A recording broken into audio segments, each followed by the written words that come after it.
Welcome back into the Doctor's Lounge. I'm your host, Dr. Hal Scherz. Every week, we bring you the information that people are talking about in doctors' lounges all over the country. We try to inform you and arm you with the information that you need so you can be an informed consumer of health care.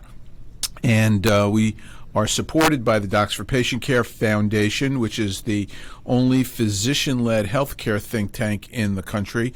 Our website is www.d4pcfoundation.org. That's DC. Of course, they're from the World War II generation. Every brother. Hang on, there's another show in the background. Every brother in my dad's family. I'm getting a World text. War II. My dad worked on the railroad, which was considered a national defense position, a very critical role. So he did not serve in the military, but all of his brothers did. So hang on with us. We're having a little technical difficulty. All served in World War II.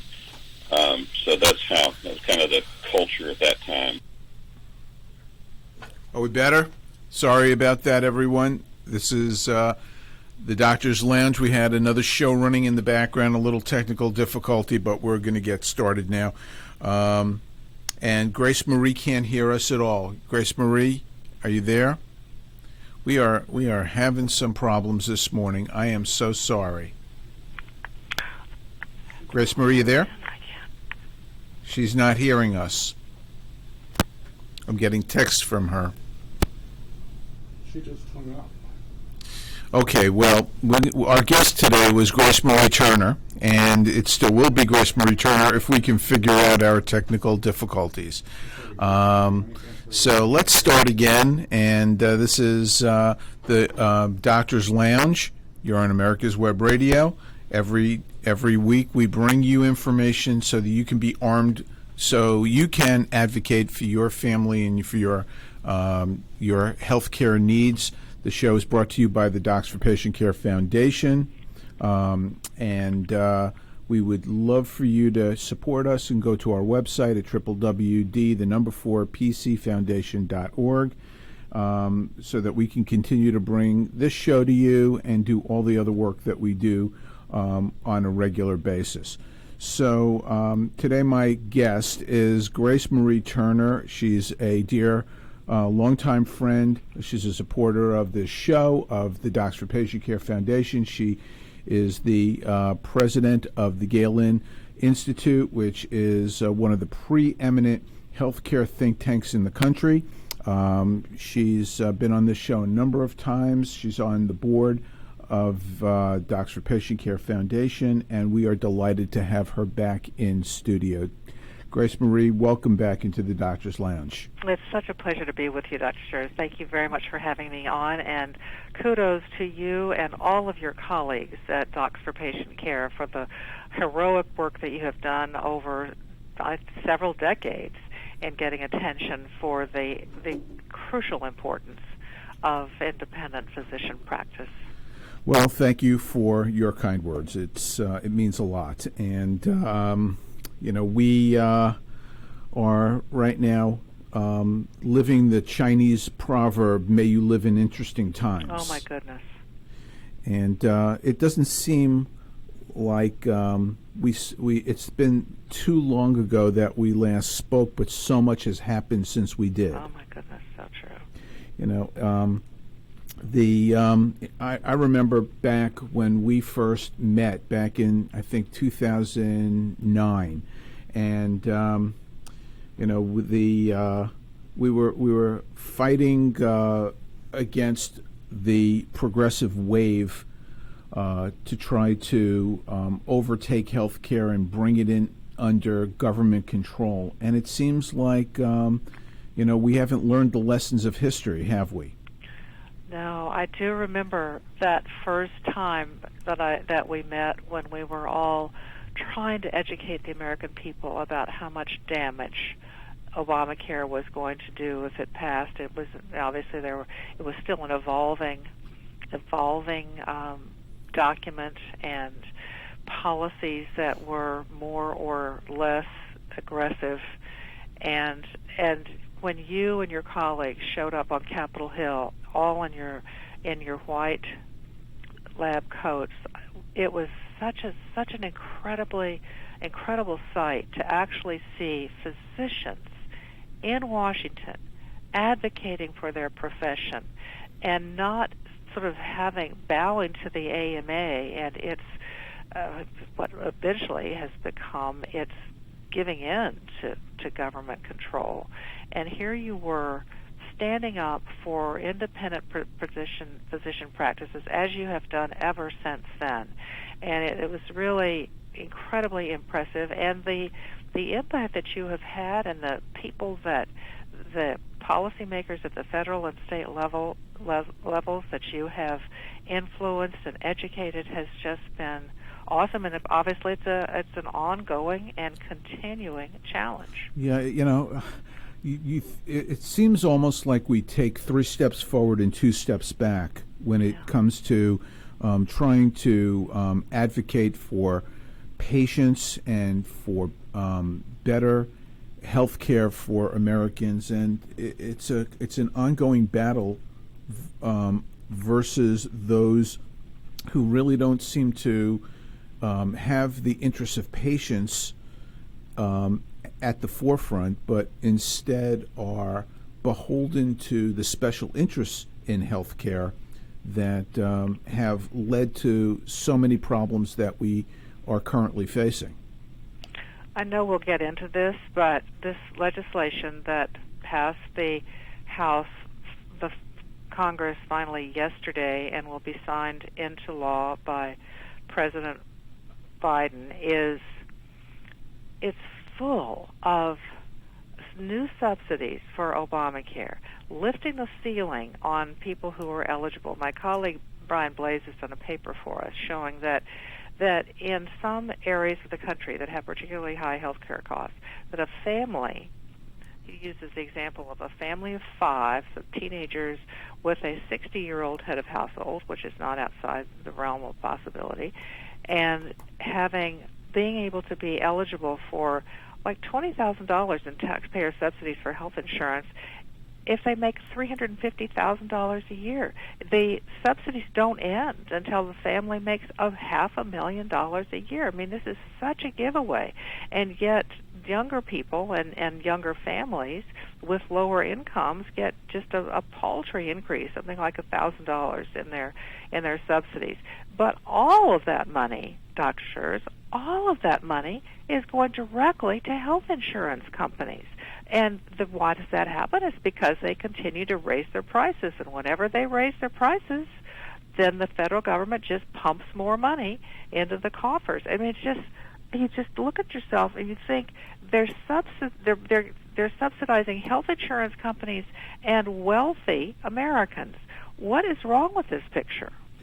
Well, now that you've brought it up, it goes far deeper than that, and I know that you know the details better than most people and will be able to explain this, but this COVID relief bill also pumps money into Medicaid to try to continue the escalation of Medicaid recipients in this country. The states that held fast and did not expand Medicaid are now going to be pressured to give in and expand their Medicaid programs. And not only does it do that, but this bill also it disincentivizes people in employer-based health plans to continue on those health plans because it is more affordable for them to transition into an Obamacare plan. That's exactly right. And Brian's paper, which is on our website at galen.org, details all of that. You're absolutely right that there is a huge incentive for people who may even have very good health insurance through their employer to leave that insurance and sign on with Obamacare. And employers will have an incentive to make that coverage, quote, unaffordable so that people will qualify because there's certain thresholds. The insurance has to be unaffordable to you at the employer from the employer in order to qualify for the subsidies. What does that mean? That means that employers are going to drop coverage. So we're going to begin to disintegrate the employer-based health insurance market through which the majority of Americans get their health coverage. I think it's 160, 170 million workers, dependents, and retirees get their health insurance through their workplace. And this bill, in one fell stroke, without any bipartisan support, is going to begin to to dissolve that health insurance in the workplace. And at the same time, you're also correct, of course, that there are huge incentives for states to begin to expand and to boost up their Medicaid programs. There are 12 states that have not expanded. Obviously, the Supreme Court gave them the option when after court challenges. The original Obamacare gave them a huge incentive to expand Medicaid up to 138% of poverty, and this bill gives them even more incentives by giving them the 100% match rate that was originally available if they expand. And I think it's going to be very difficult for those 12 states, which are mostly states that see how much trouble expanding Obamacare has caused to the states that have done this. They wind up with so many more people than they had anticipated. The costs are so much higher, but once they do it, and once people lose the private coverage they have had, which in the case of the Obamacare expansion is at least 40%, I think it's going to be even higher in this new expansion passed under the umbrella of COVID, it's only going to be more difficult for states to resist, but it also means that even more people are going to drop private coverage to go on the dole. Well, I live in one of those states that did not expand Medicaid, in Georgia, and I can probably speak of this better than most people because I actually see a tremendous number of Medicaid patients. As the only pediatric urology group in the state of Georgia, it's our duty, our obligation to see everybody and not turn anybody away. So we don't have any kind of discrimination based on payer class. And I can tell you that the number of Medicaid patients in the state of Georgia has gone up. In fact, Georgia has per capita the largest number of children on Medicaid in the country. Oh my goodness! And it is going up, and it's not a good thing. The left would like to pull the wool over people's eyes and try to convince objectors how good this is, but it's just the opposite. When you have Medicaid that predominates, hospitals are not incentivized to see patients on Medicaid because reimbursement is so low, and so they wind up either not expanding services or they close. And so you've got more and more people going to fewer and fewer places. And the Medicaid card simply gives you an opportunity to get on an expanding line, and it's really very frustrating. With us, we provide excellent care, but that's not true in a lot of other places. We did a paper on 12 reasons why states should not expand Medicaid, and number one on the list is because it harms the poor. And you see it. You see that when you have middle-class people, middle-income people, dropping their private coverage to go onto Medicaid, what does that do? It makes it more difficult for the physicians who can afford or are able to take Medicaid patients.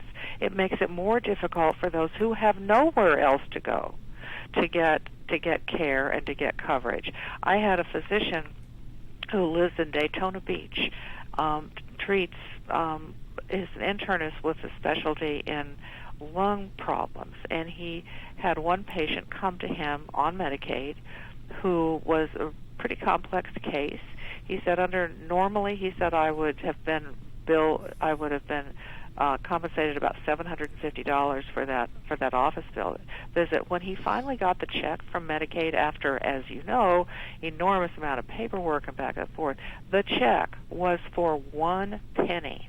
Oh my goodness. And you wonder, why did not more physicians take Medicaid? Well, they can't afford to. Their doors would close. No. And as you say, it's particularly difficult with rural hospitals where more and more patients are on Medicaid, which pays way below the cost of providing those services. If you don't have in the mix private health insurance, which it pays more, but that also means its premiums are higher, then you can't make it work. You can't keep the lights on. So you're 100% right there, and this is a great segue into some of the work that you and the coalition that you've put together is trying to popularize, to advocate for, which is personalized care. So why don't you take a moment and explain to our listeners what is possible and what people should really aspire to. Well, thank you for that. I facilitate a group called the Health Policy Consensus Group. It's a group that we have really kept going for the entire 25-year life of the Galen Institute, and actually a bit before then, to help promote free market ideas in health policy, particularly ideas that keep doctors and patients in charge of healthcare decisions. We've been working on this since the Hillary Care days and through Obamacare and now. And we actually had a virtual meeting yesterday, and I have about 250 people on my invitation list. Obviously, now that we are virtual, more people from around the country can join us than when we were having meetings in Washington, and sometimes on a weekly basis. In occupied Washington, I may add. I'm sorry? In occupied Washington. Can I just say parenthetically, it is so much worse than any picture that you've seen. It is truly a nightmare. When you go up to Capitol Hill, usually it's a beautiful place, whatever goes on inside the Capitol grounds and the surrounding areas are beautiful. They are 12-foot fences with barbed wire. It looks like a prison with a few gates with tanks and armed National Guard soldiers. And the streets are completely closed on both sides of Congress. I have no idea. If there were traffic in Washington, which there's not, it's a ghost town when there aren't riots. And it is absolutely awful to see what they have done, and keeping the barbed wire up because they are wanting to send a message that, it might happen again. I mean, it's just horrible to see what they're done. I don't know how they're ever going to come down.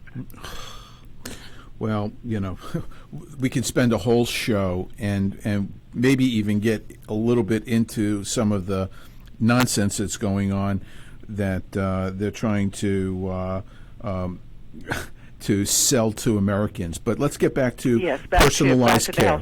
My health policy consensus group. So as a result of all this, we're meeting virtually, and we have people from state think tanks, national think tanks. We have some physicians who join us. I think, Hal, you're on my list. And whenever you're not in surgery and treating patients, you're always hope to have you join us. Yes. But we have developed a plan called the Healthcare Choices 2020 Plan, a vision for consumer-driven, free market, patient and doctor-centered health reform. And it's a very serious plan. It's 50 single-spaced pages.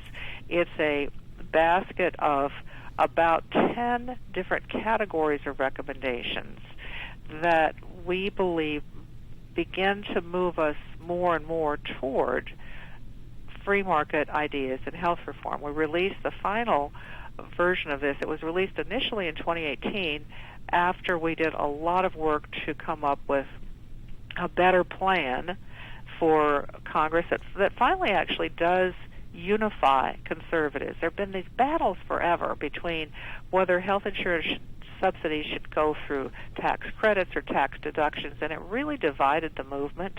And this is a cohesive new idea that basically says, we've got to get Washington out of it, and we've got to have money flow through the states ultimately to patients and doctors, and particularly patients being able to make their own decisions about health coverage with a broader range of choices than Obamacare provides them, and give people the option to have health insurance.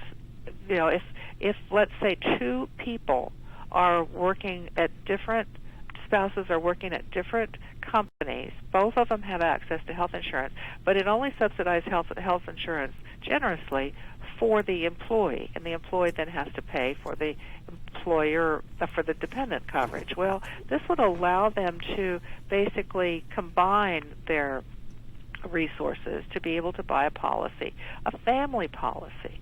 And you have one parent being on private insurance, another one may qualify for a different program, and it's hard enough and complex enough to not be able to have the insurance coverage that works for them as a family. And also, importantly, our plan also has provisions that would give more support to direct primary care that you have had such a leadership role in, to give people the option of using some of their resources to pay physicians directly, so that they are able to get out of the insurance umbrella for their primary care, and maybe also for other types of care. So it's not just primary care physicians, so that people have more choices by controlling the money themselves. So this plan has a great deal of support on Capitol Hill, but unfortunately the support is among those who are not in power. So this is the alternative to Medicare for all and to the public option that we know that the left is going to be pushing hard to get through while they have total control of Washington, White House, and both houses of Congress. So we've got to have a firewall to say, no, there's a better idea. Our plan has been scored as saving about a third on health insurance, and a quarter to a third on health insurance costs. It covers more people. It doesn't take a penny of new federal spending, and ultimately gives people many more choices of health coverage and health care arrangements, so that they're in charge of choices. I mean, we think this is what the American people want, but Medicare for all just sounds like, the slogan sounds so easy, when of course when you dive down into that, it's a nightmare that A, would bankrupt Medicare, and B, Medicare for all would look nothing like Medicare does today. People want choices. They want the market to work. They get it in the other parts of the economy. When Washington is controlling all of the market, so to speak, and pumping in more and more deficit spending dollars, that causes inflation, and it reduces people's choices. And we see it, as you say, with Medicaid, where it pays so little, but more and more people are on Medicaid because it's free, but the system is just not going to work.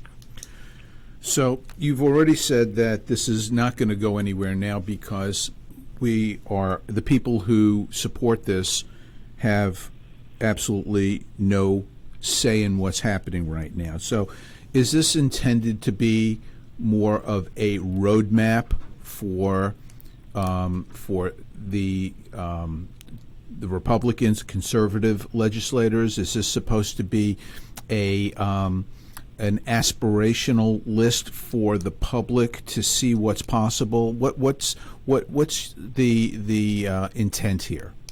Well, there are about think we counted individually maybe 35 specific recommendations, and members of Congress are have the opportunity, and some are, using individual recommendations as amendments in the legislation that's going through. There's a lot of interest in this at the state level, where there are there's more control among Republicans in state legislatures than before the 2020 election. So there's a lot of interest. I actually had a physician from New Mexico who's in the state Senate call me and ask for some ideas, and we talked about, well, how about allowing more freedom and control for state employee plans to begin to have more options than the 2 or 3 plans that are available to them now. That would revive the market for health insurance, give them the ability to use some of their money to pay for direct primary care. I mean, there are lots of things that state legislators can do, so we're working with them as well. But it doesn't have to be passed as one whole. It really also can be ideas that we begin to place to create more of a foundation for a doctor and patient-controlled health sector than we have now. It's not going to happen all in one fell swoop anyway, but to your point, Dr. Scherz, yes, it's very important that this concept be used to help educate people before the next elections, so they see there is an alternative to more and more government control over the health sector. Grace Marie, the challenge, and maybe you can speak about this, is what we're dealing with on a daily basis with social media censorship and cancel culture, and how do you message things in this climate these days? I think that people are increasingly frustrated and are trying to think of different ways to be able to counter the propaganda that's coming out of the propaganda ministry in Washington. I have to tell you, I've never seen anything like this. I started my career as a journalist, working for the Albuquerque Journal in New Mexico, and wound up working in Washington as a Washington correspondent for a couple of different papers. And I've never seen this the shutdown, not only of alternative voices and views, but how unashamedly biased the media is, and how much in lockstep they are with the Democratic Party. There is no critical thinking going on, and there are fewer and fewer places for those who have an alternative view to get an audience for their ideas. It's shocking to me. I really believe in this world of media and communications that something's going to break, because there are, maybe 100 million people who are feeling disenfranchised by this, and we've got to figure out how are we going to get our messages out. But as a think tank, we're producing research, and I used to do speeches in person. Obviously, we can't do that any longer with COVID. Do some virtually, but it's not the same. I used to do much more radio. Some days I'd have 7 or 8 radio interviews. I had op-eds, 2 or 3 op-eds every week in papers around the country that were interested in everything from the Wall Street Journal to the Santa Fe New Mexican. And now, if you have conservative views and you're opposing what the power center in Washington says, they don't want to hear it.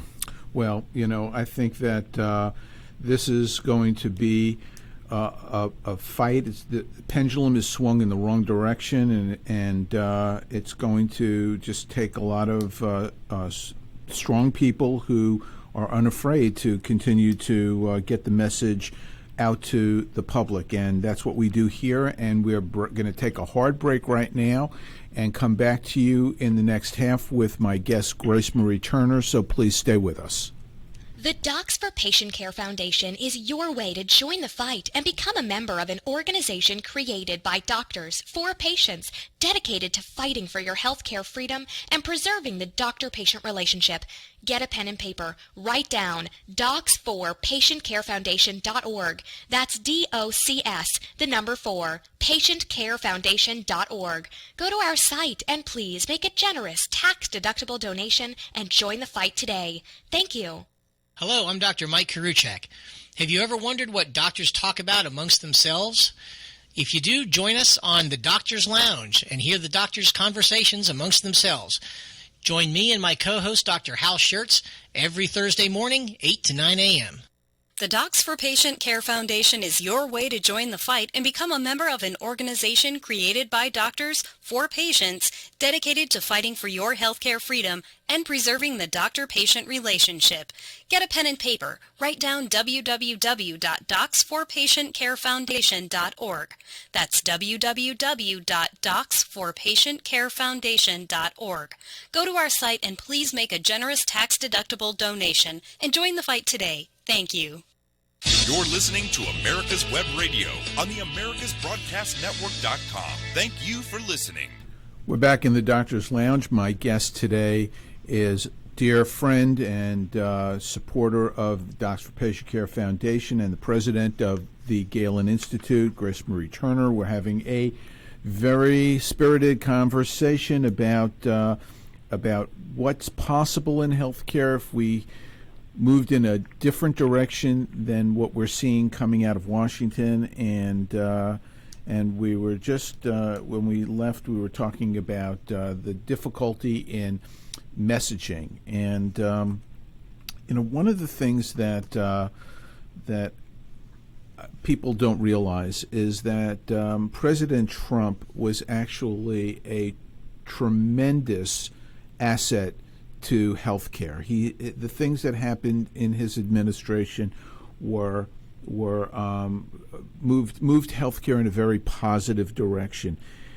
In 2 months, President Biden has signed almost 70 executive orders, and his goal has been to dismantle much of the achievements of President Trump. How damaging do you think this has been to the healthcare environment, Grace Marie? Oh, it just breaks my heart. As you said, President Trump's administration, after the failure of repeal and replace, Congress's failure to get that across the line, they realized we're not going to get anything through Congress, especially when after Nancy Pelosi and Democrats took control of Congress in 2018. Brian Blais, as I mentioned earlier, one of our senior fellows at the Galen Institute, was President Trump's chief health policy advisor in the White House for the first 2.5 years of the Trump administration. And he shepherded through really important regulations and rules that, for a change, actually move us in the right direction to allow the market to begin to work, to give consumers more information, more control. One example was the transparency regulation that allows people to know how much does something cost before they get the care and the service. The rule that would allow association health plans for people small businesses to be able to aggregate, to get some economies of scale in purchasing health insurance. That rule was implemented, immediately put on hold by a lawsuit that continues. And short-term health plans. Short-term plans, really wonderful. 3 million people have now health insurance that they otherwise wouldn't, because short-term plans are now available. The Obama administration had shut them down for 90 days. What good is an insurance policy that lasts 90 days? And now people can buy them for a year and renew them for up to 3 years. Mm-hmm. That's right. And the policies are often half the cost of an Obamacare policy. These are people who, at least before this latest bill, didn't qualify for subsidies for health insurance because they made too much, and the premiums, Obamacare premiums, were completely unaffordable to them. So they're a boon to people, and they often provide better access to physicians and hospitals than the Obamacare plans do. Right. And if you live in Texas, good luck if you have cancer, because none of the major medical centers in Texas can afford to take an Obamacare plan. But Right. they do take short-term limited duration plans. And I've had people write to me. A dad wrote to me saying, I couldn't afford to buy the Obamacare insurance. I needed to protect my kids. So I got a short-term plan for my two boys. Tragically, within several months later, one of the children was diagnosed with cancer, leukemia. And he said, so far the insurance company has paid more than $200,000 toward my care, the care for my son. He said, I don't know what I would have done if the short-term plan had not been available. But states still had the option under this rule of continuing to stay with the limited restrictions that Obamacare imposed. California, for example, doesn't allow short-term plans for longer than 90 days. New York, other mostly blue states. But Brian just did a paper showing that in those states that fully allow short-term plans, and I believe Georgia is one of them, Yes. in those states, the private markets have actually done better, because insurers the insurers that had only been selling through Obamacare now have to compete with the short-term plans. Premiums are going down and coverage is going up, so they're not harming this. But there's the Congress is also going to try to shut down short-term plans. Those are the ones they call junk plans, which are not.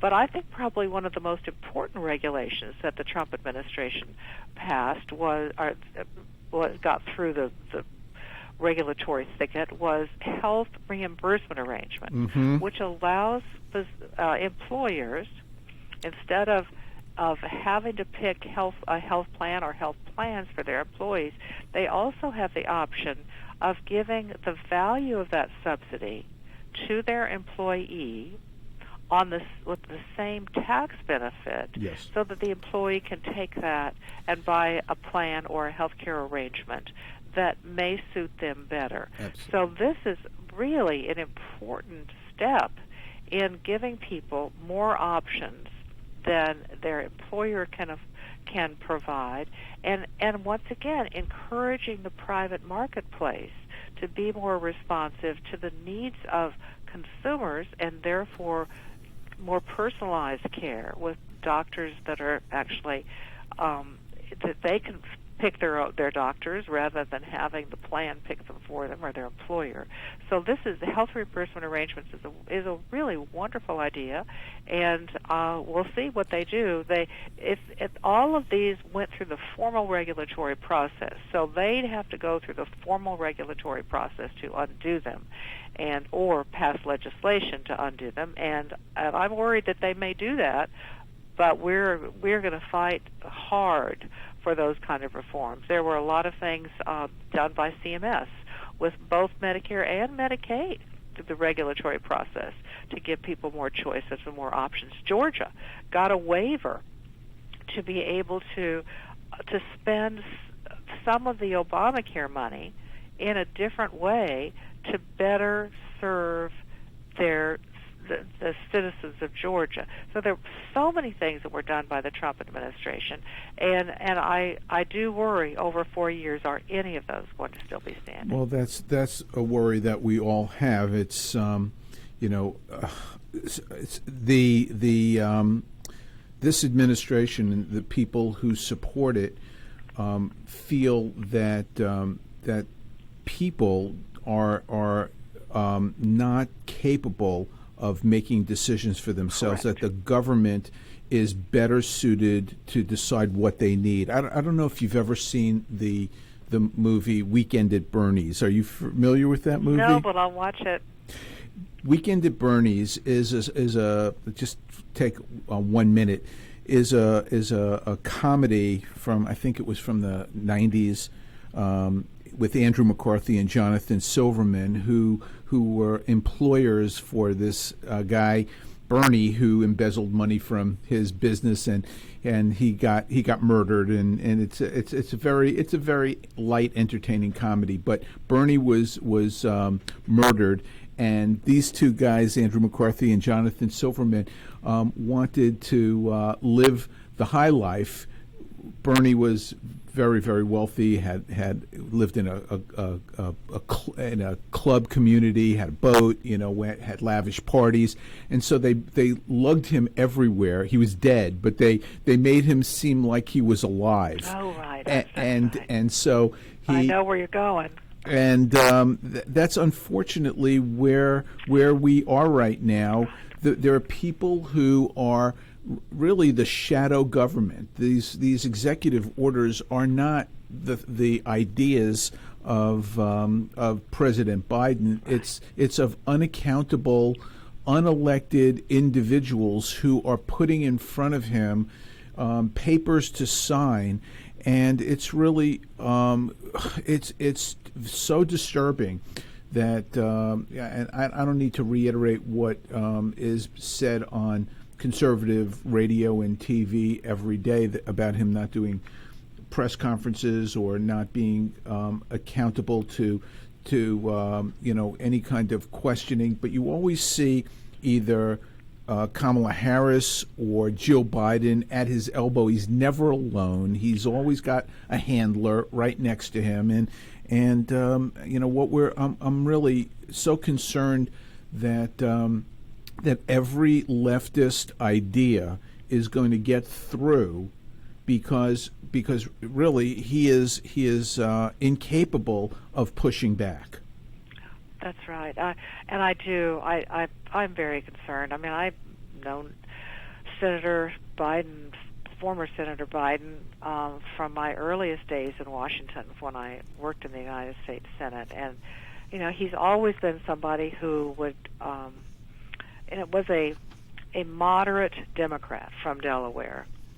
And he has been, the things this administration has done in the first 50 days is shocking. And it's just shocking in how liberal, how progressive these policies are, how little regard for deficit spending of nearly $2 trillion with 10% of that money going to COVID relief, and most of it going as payouts to Democratic constituencies. It's just really shocking, and it's the kind of thing that Senator Biden would never have supported. And I do worry, as you implied, about his ability to fight back. In his news conference a couple of days ago, he couldn't remember the name of his Secretary of Defense or the Pentagon. And somebody that had worked in the Obama administration, and as a senior position, he knows him, but he couldn't remember his name, and it is just tragic to me.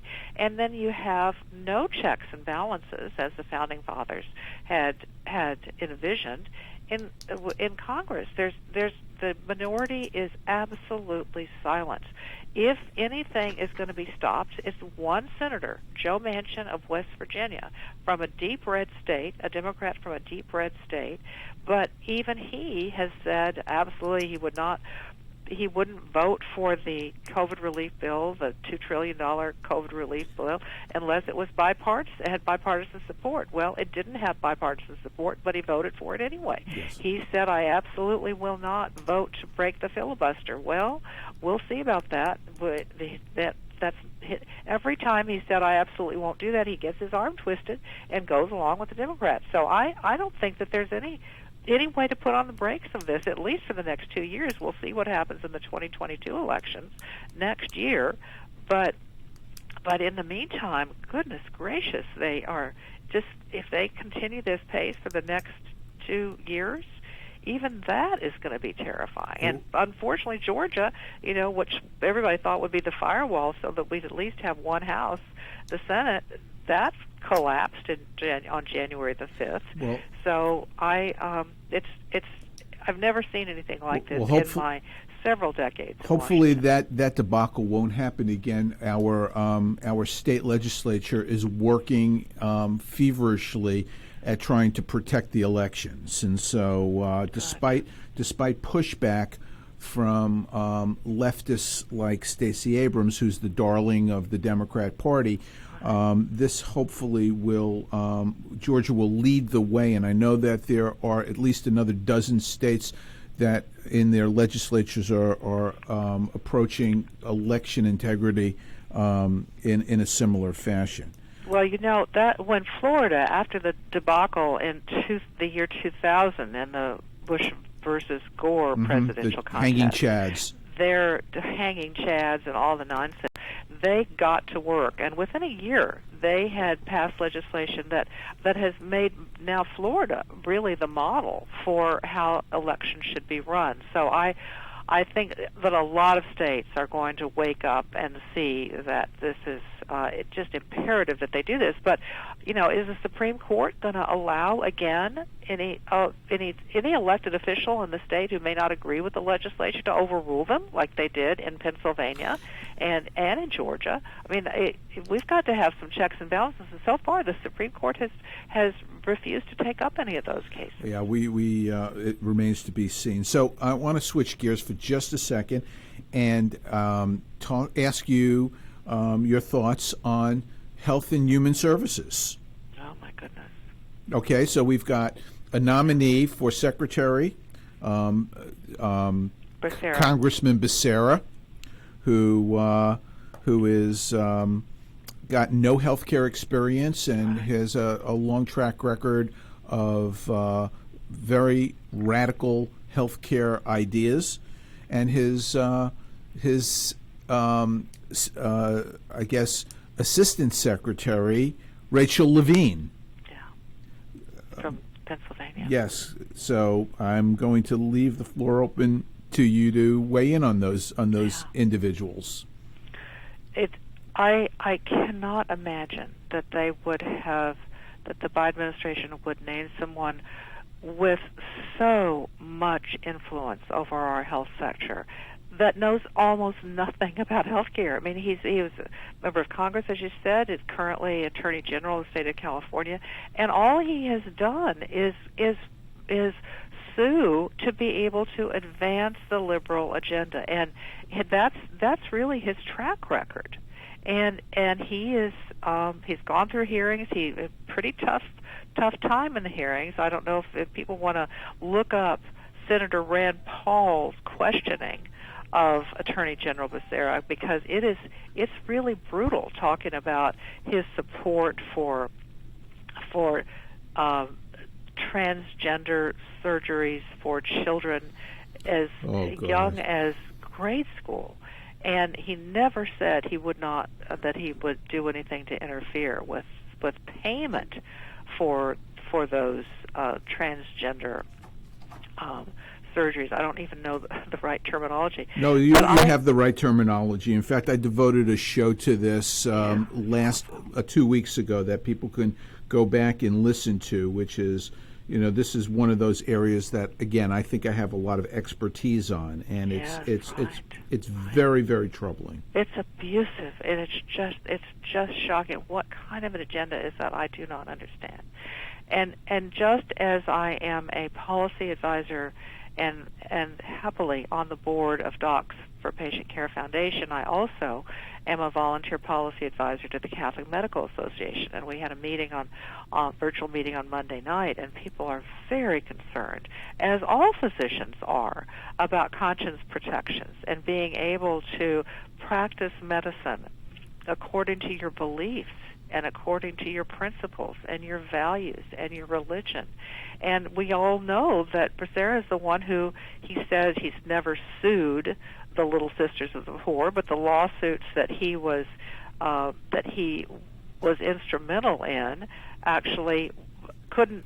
Of course, they affected the Little Sisters of the Poor, saying that they would have to provide abortifacients and contraceptives to their employees of their order, and they said we cannot do that. And of course the Supreme Court has continued to agree with them, but now you have somebody who's going to try to figure out other ways to force those who have different religious beliefs to violate their conscience protection. Yeah. And I can't imagine. I mean, is Senator Manchin going to go along with this? I don't know. But in this 50-50 Senate, they have to have every Democrat. There may even be some Republicans who might support his nomination.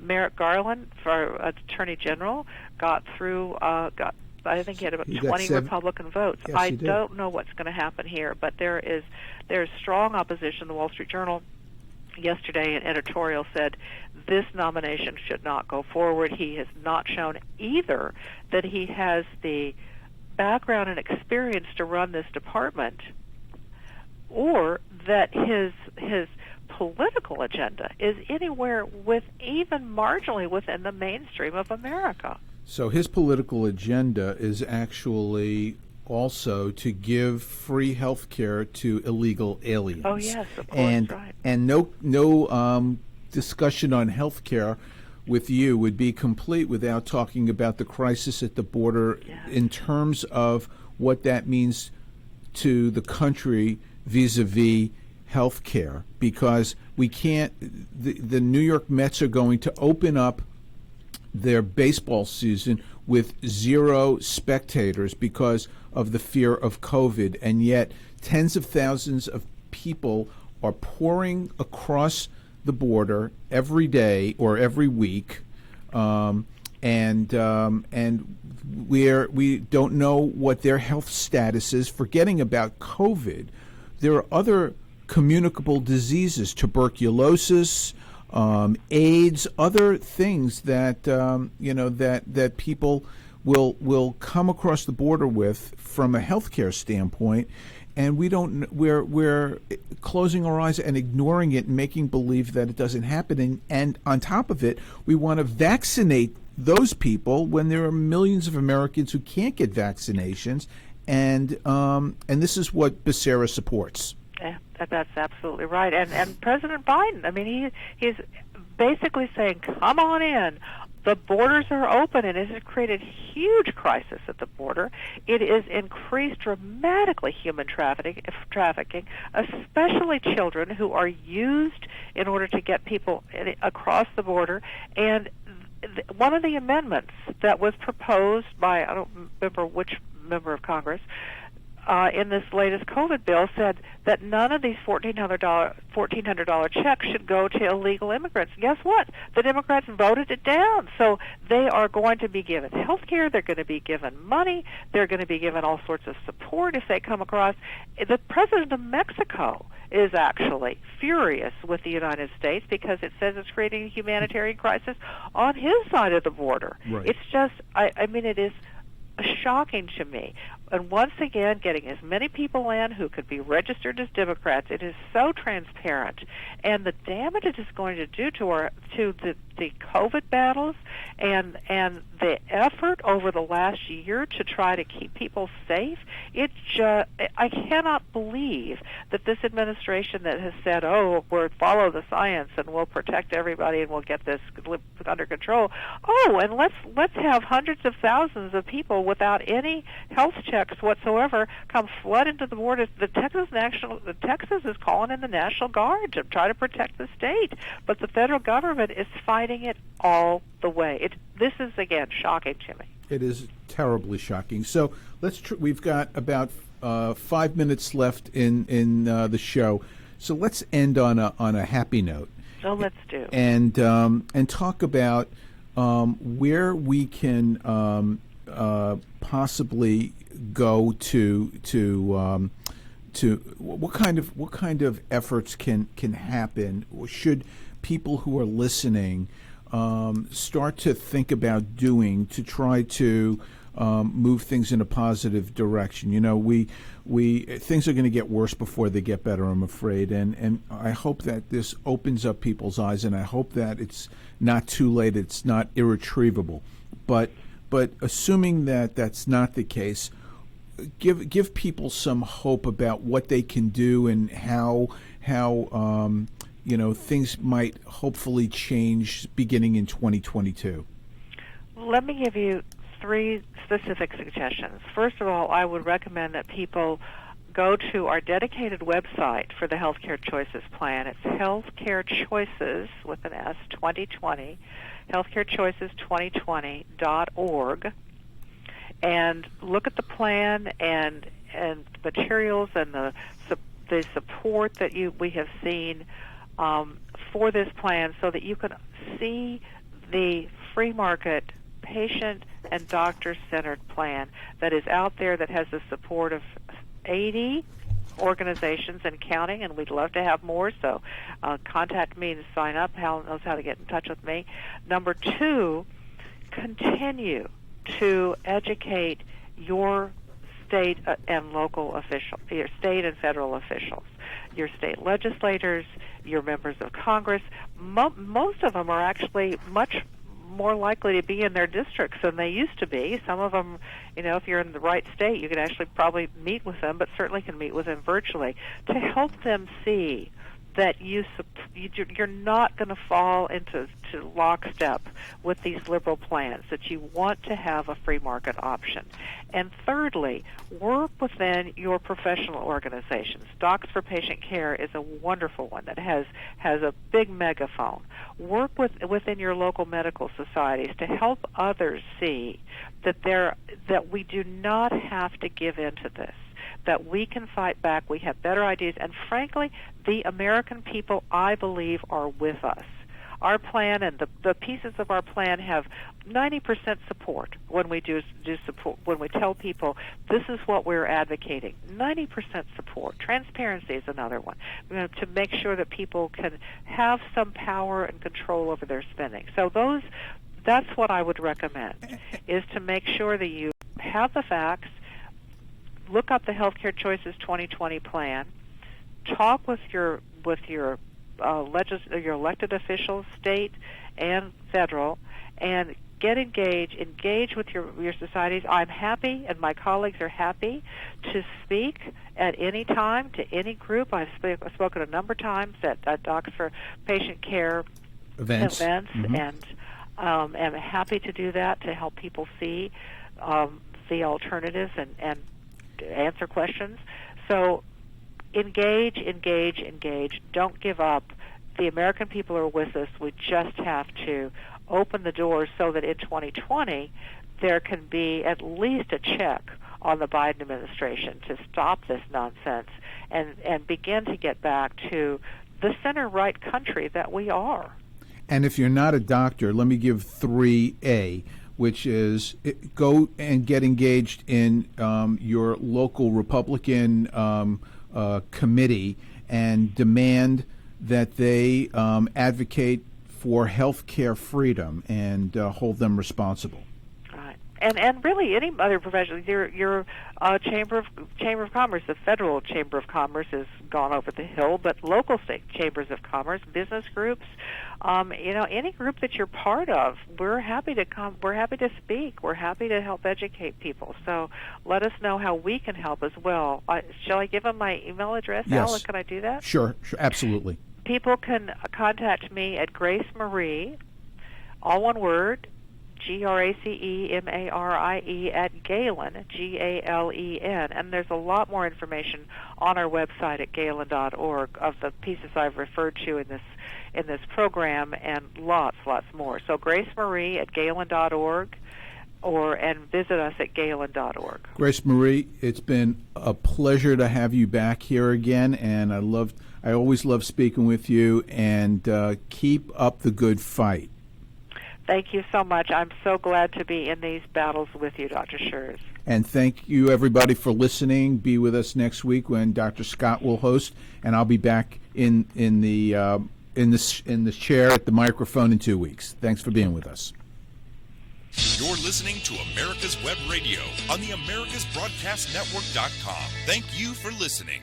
The Docs for Patient Care Foundation is your way to... A 9 o'clock call I've got to set up with some Hill people. Thanks, Grace Marie. It's wonderful. Thank you. Call me anytime. I will. Thanks again. Bye-bye. Bye. Write down docs4patientcarefoundation.org.